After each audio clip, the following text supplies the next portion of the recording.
Assalamualaikum warahmatullahi wabarakatuh. Perkenalkan, Ana Fitri Ananda dengan NIM 246202030.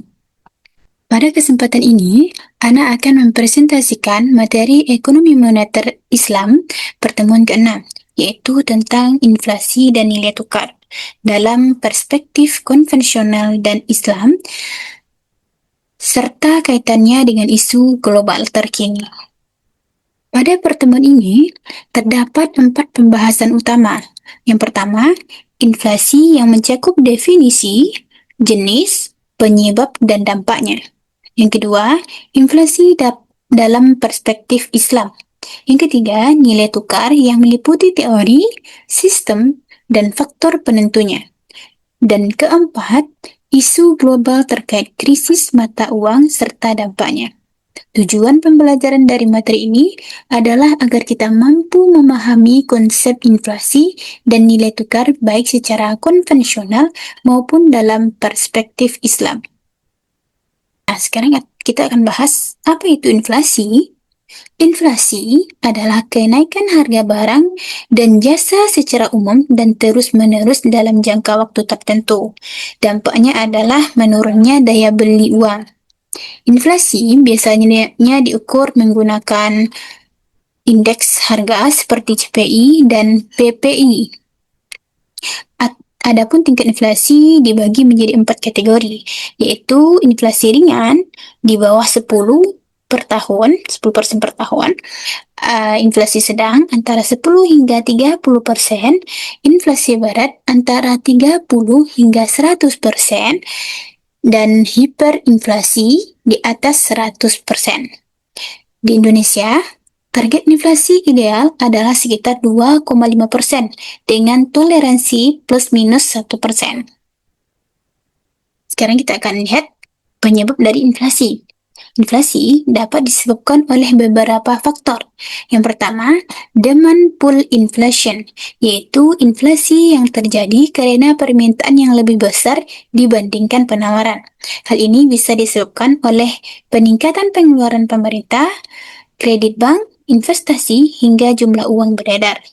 Yang kedua, cost push inflation, yaitu inflasi akibat kenaikan biaya produksi seperti harga bahan baku, upah tenaga kerja, serta depresiasi nilai tukar.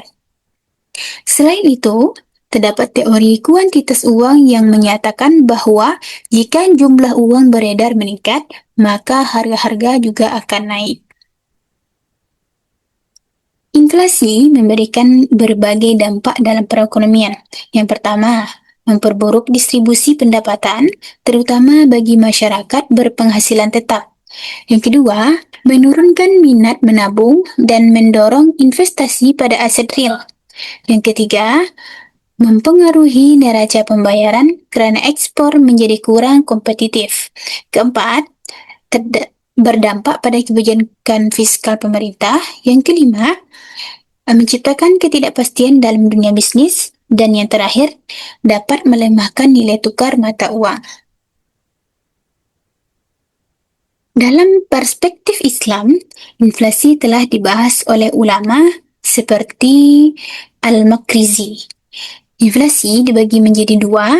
Pertama, inflasi alami yang disebabkan oleh faktor alam seperti bencana atau gagal panen. Yang kedua, inflasi akibat kesalahan manusia seperti korupsi, pajak berlebihan, dan pencetakan uang berlebih. Islam melarang praktik penimbunan barang atau ikhtikar karena dapat menyebabkan kelangkaan dan inflasi buatan. Solusi dalam Islam meliputi zakat, infak, sedekah, serta penguatan sektor produksi. Nilai tukar atau kurs adalah harga suatu mata uang terhadap mata uang lainnya. Contohnya nih, jika $1 sama dengan 16.000 rupiah, maka itulah nilai tukarnya. Terdapat beberapa teori nilai tukar seperti purchasing power parity, interest rate parity, dan teori neraca pembayaran.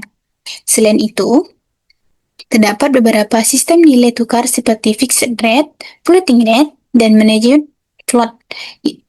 Indonesia saat ini menggunakan sistem Managed Floating Exchange Rate, yaitu mengembang terkendali. Nilai tukar dipengaruhi oleh beberapa faktor.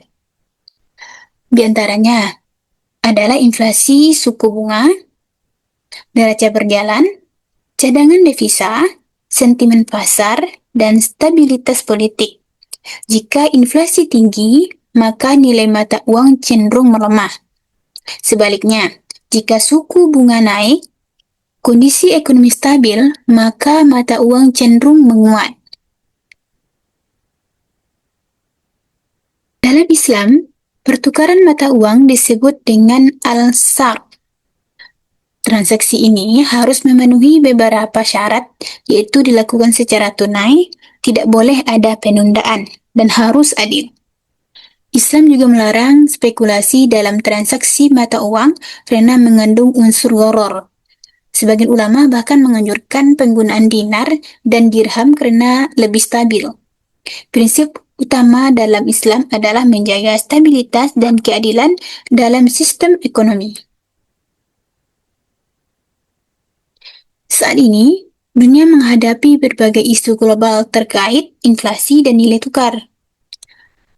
Setelah pandemi COVID-19, terjadi inflasi tinggi di berbagai negara, termasuk Amerika Serikat. Kenaikan suku bunga global menyebabkan penguatan dolar dan tekanan terhadap rupiah. Selain itu, konflik seperti perang Rusia-Ukraina menyebabkan kenaikan harga energi dan pangan. Di Indonesia, nilai tukar rupiah mengalami fluktuasi, namun tetap dijaga melalui kebijakan Bank Indonesia. Untuk mengendalikan inflasi dan nilai tukar, terdapat kebijakan konvensional dan Islam. Secara konvensional, dilakukan melalui kebijakan moneter seperti menaikkan suku bunga, operasi pasar terbuka, dan intervensi valuta asing.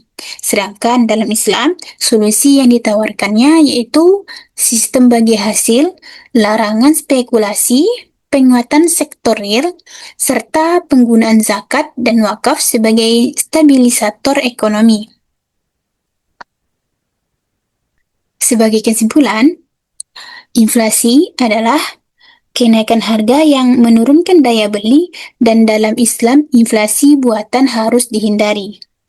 Nilai tukar menunjukkan perbandingan mata uang. Dalam Islam diatur dengan prinsip keadilan tanpa spekulasi atau tidak mengandung gharar. Isu global saat ini menuntut kebijakan yang tepat, baik secara konvensional maupun secara syariah. Dan Islam menawarkan solusi melalui penguatan sektor real dan instrumen ekonomi yang adil. Demikianlah presentasi yang dapat Anda sampaikan. Terima kasih atas perhatiannya. Semoga dapat dipahami. Wassalamualaikum warahmatullahi wabarakatuh.